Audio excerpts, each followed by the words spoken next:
Seni gördüğüm zaman dilim neden tutulur? Seni gördüğüm zaman dilim neden tutulur? Seni gördüğüm zaman sen bir sabah gözlerine bakınca dünyalar benim olur. Sesime gelirse söyle, haydi gelirse söyle. Aşkımı sevgiliye, verdim sevgiliye. Haydi söyle, onu nasıl sevgiliye, haydi söyle.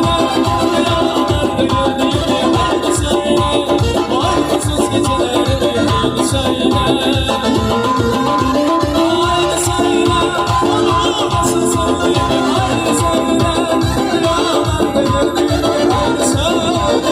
Ayrısız geceleri, haydi söyle.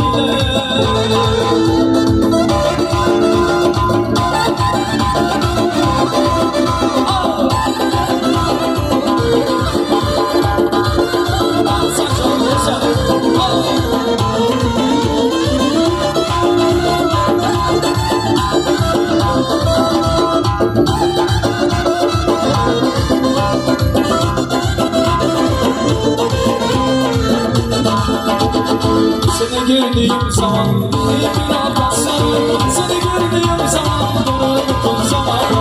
Seni gördüğüm zaman sen bir sabah gözlerine bakınca rüyalar benim olur. Susma gönlüm sen söyle, haydi gönlüm sen söyle.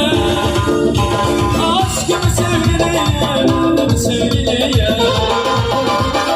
Haydi söyle, nasıl sevgiliye, haydi söyle.